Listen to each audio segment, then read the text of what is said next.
What do you think is going to happen? It's kind of funny. I've known Chael for a little while because of the whole Team Quest thing, and since I've been with Mark, I've had a chance to actually go to Blackhouse and train with Anderson Silva. So I'm kind of stuck right in the middle. Absolutely. I mean, I know Pet out right now. Go ahead, Krzysztof. I'm completely stuck in the middle. I think if Chael can actually pressure Anderson Silva, put him up against that cage, and wear him out in there and take him down, he's gonna have a chance. But he's going to have to do that. He's going to have to walk through Anderson Silva and his striking, and that's going to be something really hard to do. What's your prediction? Well, my prediction is a fight, and that's what I love, and that's what I'm excited about next week. Because Chael is going to hold up to his promise, and he's going to bring it, and he's going to go with reckless abandon, and we're going to see how Anderson reacts to that. And I have to say, for Anderson, a lot of times in his fights, he has to try to hunt his guy down because his guy doesn't want to be hunted. This guy's going to come at him. Yeah. Chael wants to be hunted. Yeah. So I'm sure Anderson would be glad to be the hunter or the hunted. Yeah, and I think that's going to lead to much more excitement. I visualize Chael looking for a takedown and Anderson throwing something, like Kendall Grove uppercut like Mark got caught with. A knee, and he might connect, he might not, but if he does, it could be violent. But I really think it's going to be a great fight, and I think all of us agree that we're excited that Chael wants to really push it, and not that other opponents haven't. Chael wants to push it, and he's going to bring out the best in Anderson Silva. But that's also a dangerous thing, because the best Anderson Silva is still probably the greatest fighter in the entire world. Yeah. I've stopped lifting weights 7 years ago. I do not touch a single barbell or dumbbell in any of my training.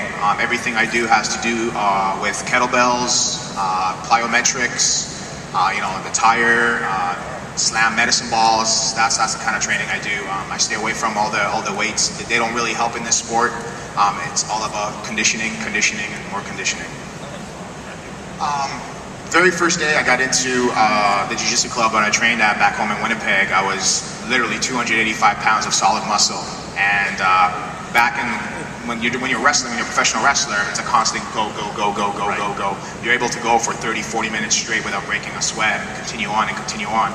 So I walk in and all these guys think that I'm going to completely gas out within seconds and get choked out and all that stuff. And yes, I did get choked out many times, but I kept going with the next guy, and the guy just started, one of the guys at the gym at the time, Jaron, says, hey, you're like an experiment, you just keep going. And then they found out that I was Polish, and that name kind of got put together and just kind of stuck all the way through. All right, cool, thanks. One would be more, so. Well, when you go up against Vinny, he's world class. I mean, the things he does back when we were training together at Team Quest, I've seen him tap out everybody. I knew that if we were to end up on the ground in that fight, I knew that I was going to get tapped out because he's done it to me millions of times in training. And I knew that, hey, if I keep it standing, I'm going to get him with my stand-up because that's what happens in all our training sessions. And it just kind of worked out that he pulled guard and fell into that armbar, and there it goes. But yeah, definitely. As soon as that show was over, I came back and just started working really hard on my jiu-jitsu and just all my skills in general, my wrestling, my jiu-jitsu, my striking, and just kind of slowly evolved as a fighter. Comfortable, I believe, and a more fluid Takanori Gomi. Tyson Griffin is quick. Tyson Griffin is a great opponent, and I look forward to the battle. But I really think that Gomi ran into not just the first time in the UFC, and even if you fought all over the world, it's still the jitters, and he ran into a Kenny Florian who was on that night. I'll attest to this. When you fight for your very first time in the UFC, it's something that no matter where you fought before, and I fought at the Strikeforce card, I fought in the IFL in front of 10,000, in front of 15,000 people, nothing compares to what we go through mentally and physically in the UFC. It's such a crazy rush. Definitely made him a different fighter. And it's crazy to say that, and Krzysztof is that, thank you, but I mean, this is a guy who is a Pride champion, one of the greatest fighters in the world, but still, it doesn't matter. It's still different when you first enter the octagon. 100%, yeah. It was one of the craziest moments of my career, for sure. I was so nervous, just ridiculously nervous going into that first fight for me. Yeah, I think Tyson's going to try to explode on those hips and get it down real early, though. You don't think the Pride curse had anything to do with it? Yeah, we've had the Pride curse, haven't we? But now we got the Pride champion. Shogun is our champion show. Yeah, it seems like there is a transition. Yeah, there definitely is, but I think part of it is what Krzysztof just spoke of. They're as decorated as some of these guys were, especially the Japanese fighters, the Brazilian fighters who haven't really even fought in North America a lot. As decorated as champions as they are, and been in with 100,000 people maybe watching them, it's still different. So They always talk about fighting in the cage and some of the transitions, but the pride curse has certainly been evident early. It was definitely evident when Shogun first came in, but somehow it seems like that's wearing off because last time I checked, Shogun was the light heavyweight champion. Block everything out because you're nervous, because you love it. Yeah, you know, for me, everything leading up to that walkout, I'm nervous. I'm nervous. From the time they start wrapping up my hands, all the way to the time where I get to that curtain and I see the fans, nervous all the way through. The second my music hits, the second I start walking out, it just turns, everything just turns off, and I turn on that switch, and I'm just smiling, having a great time because I've worked so hard in the gym to get there that whatever happens, happens, but I'm going to just do my best and give everything I have. So it's just a little switch that I turn on, and I just have a blast in there. Thanks. Man, I don't know. All I know is that Cain Velasquez, from everything I've heard, is in the zone right now. And his striking is spectacular. He's a world-class wrestler, and he's got cardio for days. But he's not the same size as Brock, and he's not the same size as Shane. So does that become a factor? That's the biggest thing. If you put Cain Velasquez in the frame of Shane Carwin, better beware Brock. Yeah, better beware Brock. But man, I don't know. But do I think it's going to be a great fight? Absolutely. I definitely think that 40-50 pound difference is going to make a huge difference in that fight. You know, if Brock can last through the first round and the second round, that whole fight's going to change completely. Just having a big guy like that on top of you, and I fought in the heavyweight division. I know what it's like. I fought Dan Christensen at 265 pounds, and I was 230. I know what it's like to have a really heavy guy on top of you for 2-3 rounds straight. It's not fun, and you quickly lose your conditioning. It goes right away very quickly. I think that's going to make a big difference in that fight. Yeah, that's the wild card, and Brock is blessed to have that wild card, to be that big but still that strong, and that cardio for days as well. Freak athlete. Absolutely. Next question, please. Sweet shirt. My first tattoo was a little tri piece on my shoulder right here. Growing up, ever since I can remember, from grade school, I used to draw my own travel art, just design my own designs. So this whole sleeve is my own designs that I put together and just kind of put them together, and just always been in love with travel art, and got a little back piece on the back of my neck as well. Just been a big fan of travel art all the time. Do you have a favorite one? Do I have a favorite one? Favorite tattoo? I really like my gargoyle on my back. It's a gargoyle that's coming out of a statue, coming alive. My wife and I travel around all over the world, and we went to France one day. One trip. We were in Winnipeg, and then we did just. And we went to the Notre Dame Cathedral, and you see all these gargoyles protecting the Notre Dame Cathedral. So I kind of took that, and this is like my protector of my body and keeping away all the bad things. And yeah, I love that piece in the back. That's all I got, guys. Cool. Thank you very much, bud. So coming away from a loss, how do you, like mentally, what do you do to kind of get yourself? You kind of look back and look at the mistakes you made. I think I've gone over that whole fight every day since that fight in my dream, and just during the day. I think I'm not going to live that loss down for a long time. You know, you just kind of have to move on and just learn from the mistakes you made. And I know I made a few mistakes in that fight, and get right back into the gym. You know, a week later, I took a week off and just to recuperate, relax, and recover, and right back into the gym and work on those mistakes. And it's been 4 weeks now, and I feel like I already, you know, filled those holes and getting better and better. Do you feel like, you know, after a loss like that, is that more of like a learning experience for you than like, say like a win, or I mean, how do you? Definitely. You know, the one thing for me I notice is that with every loss, you learn a lot more than from a win. You know, when you win, you win. You're just happy. You don't want to make any mistakes. Everything is good. The second you lose, you can actually sit back and look back and look at the holes you've made, look at the problems you had in that fight, and try to fix them. And you know, this is the reason why I have 9 losses. You know, basically the way I've traveled in the sport and became the fighter I am in the sport is basically through all the crazy fights I've had and through the tough fights. My first 3 years I fought 20 times, and 6 of those fights were with UFC guys, and I have had only 2 years experience. So that was the way I progressed into the sport, and if it wasn't for those losses, I wouldn't be here, standing right here. Thank you. Next tattoo is gonna be, or are you gonna get any? Yeah, I think so. I think what I want to do. Goldie Rocks. Yeah, that's it. I have a son who's 14 years old, and back in the day, I used to be a photographer. I did some black and white photography, and I took some really nice pictures of him. And I want to kind of do like a little tribute to him, of him when he was 6 months old, when he was 5 years old, and now when he's 13, 14, and kind of do like a little piece on part of my body. What do you do to not laugh or to not, you know, kind of giggle to the side when you hear Joe Rogan say stuff like that? I've been with Joe a long time, and that's one of the timid ones, as you well know. Basically what I do is I press my cough switch on my headset and then I crack my ass up, but you can't hear it on the air. And then if it's really something, I usually will go, that was Joe who said that. I'll say that on the air. But yeah, there's some, my partner can come up with some stuff, and there's many times, or I'll usually get on the talk back with the truck and I'll go, did you just say that? And everybody in the truck's laughing. So yeah, I just make sure that those at home don't hear me really, you know. I guess, you know, like, I guess sometime, you know, before the end of my career, I'll just say, did you really just say that? You know, so I'll do that. But Joe's the man. He's one of my best friends in the world, and you are correct, though. He has come up with some crazy shit over the years, and I've had to refrain from commenting and just kind of move on. You know, it's one of those, he says he just blew his wad, and I go, 3 minutes left in the first round.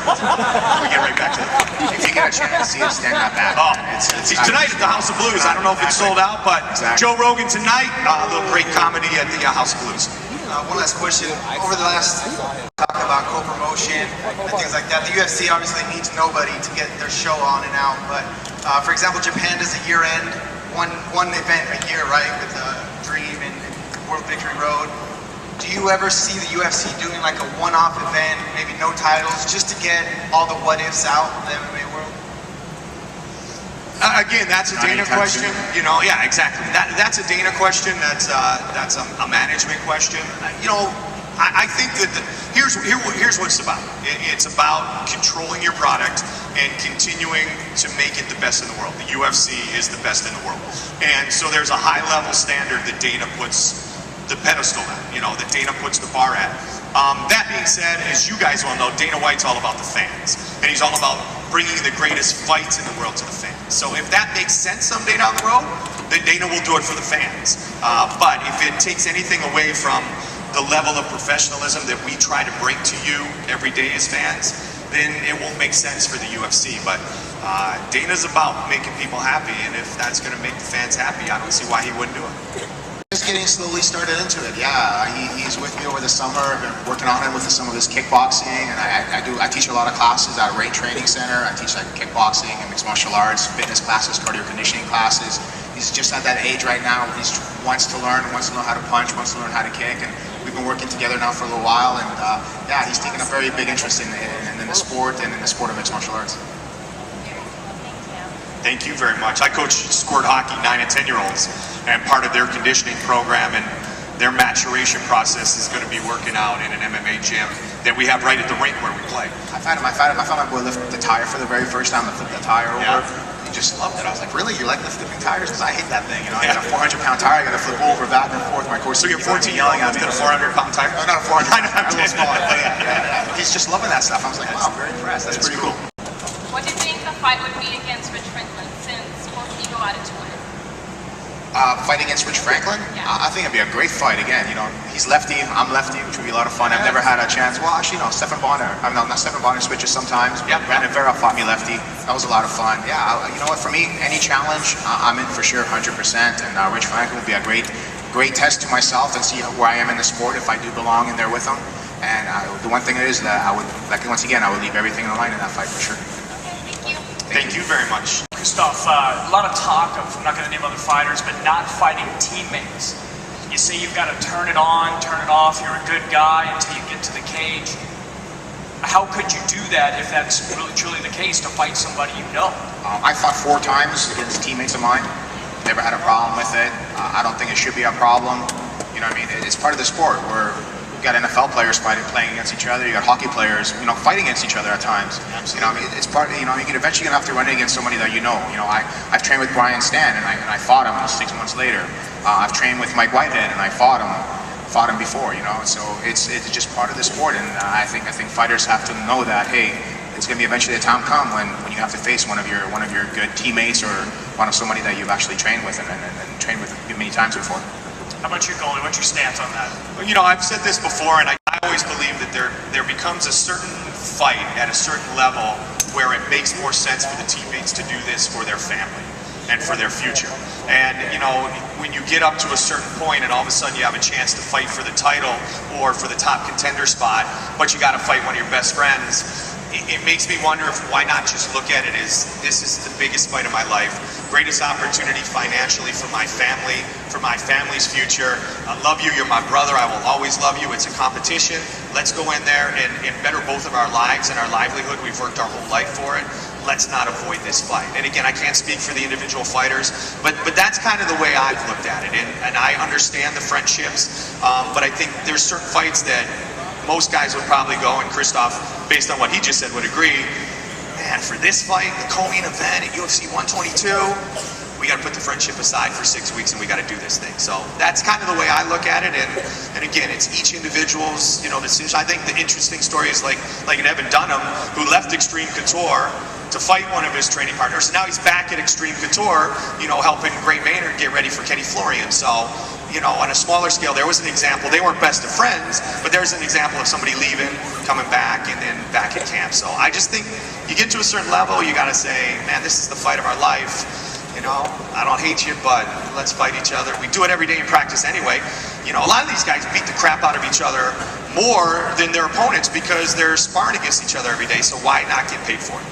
Thanks, guys. Thanks for coming out. Thank you very much. I was bummed when Vitor got hurt. I called the Phenom way back. When I came on at UFC 17, basically, it was Ultimate Japan, so it wasn't officially numbered.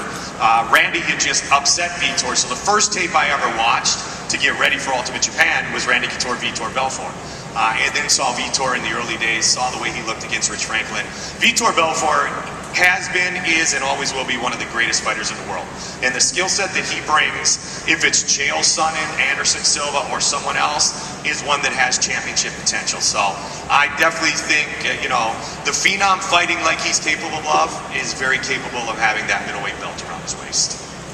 I agree 100%. Even watching him just recently over the last basically a year, it looks like he's completely changed and revamped his whole way of training and the whole way of thinking, because he's just an animal in there right now, just destroying guys left and right. And in training, from what I heard, he's looking absolutely out of this world. So yeah, it looks like a new Vitor has been born, and I think he's going to do something special very soon. Is it true that he is getting the next title shot? I haven't heard that officially. It makes sense. It would make sense because obviously before he got hurt, he was in line for the title shot, in Abu Dhabi. So I have not heard that officially said, but it certainly makes sense that would be the case. That would be the fight, and will it be Anderson? Will it be Chael? I guess we'll find out next Saturday night. What kind of traits and fibers do you dislike the most? Kind of traits, yeah. Honestly, I'm not a huge fan of anybody talking in the third person. I don't get that. I don't really get that. It bugs the crap out of me. Somebody does that. You'll never hear that coming from me. I'll never say, Krzysztof Soszynski said, blah, blah, blah. When Goldie gets ready to announce a show. I never understood that about fighters or about any professional athletes that do that. They think they're better than everybody else. And, it's all about just having a good head on your shoulders and being, just relaxed and having fun and enjoying the fans and the whole experience. I know guys out there who hate going up and signing autographs, but they do it because they have to, and it's not fun for them. I love this. This is amazing. This is something to be, proud of, and it's an amazing experience to be a part of. Something to be cherished for certain. Oh, absolutely. Yeah, absolutely. Shane Carwin, Brock fight, do you think they should have called it first round or let it go? Let it go. You think? A title fight, Fuck Brock Lesnar. Good luck with that. I thought that Josh Rosenthal earned his money, baby. Absolutely, 100%. If it was a perfect way, he reffed it perfectly. Yeah. I don't know what else to say. I thought he did a great job. He didn't stop it because there'll be big problems if he stopped it too early, and that whole camp would have been really upset about what happened, and there was no reason to stop it. Brock was still moving. You can look at my fight. I was in a corner, covered up. He was waiting on me. That didn't make sense. Stop that fight. Right. But Brock Lesnar was still moving around, still defending himself perfectly. There was no need to stop that fight at all. Josh Rosenthal said afterwards, and he was asked about it obviously on frequent occasion. He said there was a moment, and Joe and I were literally standing. I was ready to go. Shane Carwin. It was that close to the world, yeah. But Josh said that he said to Brock, you need to defend, you got to do something. And at that instant, Brock moved, he kind of turned the hip and he got, so as a fighter, as you know, he did try to adjust his position and do something to intelligently defend himself. It was late in the round. That's when Shane kind of slowed down a little bit and it went to the second round. So it was a great fight, and it was we were a split second away from having Shane Carwin be the world champion, but it's Brock Lesnar, and Shane will probably get a chance again. No question. Next question. You've walked in the past at such a weight. Ben Rothwell's right hand sent me to 205, and I'm not coming back. All right. Yeah. Goldie. Is what? Junie Browning, illegitimate member of the family of Dana White. Because everybody said on the show, on the Ultimate Fighter, they're all like, even Dana said, these guys are going to think that he's an illegitimate family member. Is he? I don't have the blood results back yet. I'm awaiting the lab called earlier while I was up here on the stage with you. It's probably on my voicemail. Because, like when he's like, oh, Matt Hamill, rape choke, were you like, oh my God? Probably. Just say it. No, I've been in his comedy acts when I knew he was. No, but as we said earlier, there's been some stuff that he said that made me go, wow. Yeah. But I think that Joe waits till after the show. I'm pretty positive. Not 100%. No, I'm pretty positive he waits till after the show. Called dirty boxing. I'm kind of bored of it with Randy Couture when he does his thing. Get ready to see it in Boston. I would never see Krzysztof doing that. Do you ever see the refs breaking that shit up a lot sooner? Because it bores me throughout the fight. Well, I don't know, and everybody's entitled to their opinion, and I respect it. I don't know how that's boring, though. I don't know how that's stalling. Holding and doing nothing against Cain is pretty hard. But if you're doing nothing, you're not dirty boxing. That's not dirty boxing. I mean, so there's a difference. I mean, not sure what dirty boxing is. You tell me. To me, dirty boxing is you're in there and you're throwing punches and stuff, right? To me, dirty boxing is I'm throwing my knees, I'm throwing my elbows, I'm throwing my short hooks. I'm making sure I'm working in there. So you're keeping busy. That's the plan. Yeah, absolutely. Keeping busy. If you're stalling, you're stalling. It's a little different. We're hugging each other up against the cage or anything like that. Yeah, I definitely don't agree with any of that. Back in his day, he did. He tore people up, but now I just see more fighters. I wish it would get breaking up and they would. I don't know, maybe. I agree with what you're saying, and I know you're talking more about the clinch game and leaning in and trying to work.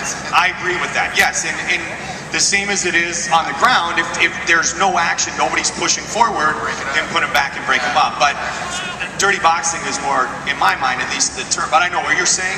Yeah, when they're not doing anything for sure, but if you're keeping busy. It seems like the referees are doing a pretty good job of that, though. Yes. If you're stalling on the ground, they're standing you back up, or at least they're letting you know, hey, if you don't start moving, I'm standing you guys back up. Just think in the clinch. I always feel the referees telling us, hey, you got to work in there. You got to work in there. I'm gonna pull you guys apart. You got to work in there. So there's actually a thing that the referees are doing a pretty good job of that right now. Thank you very much.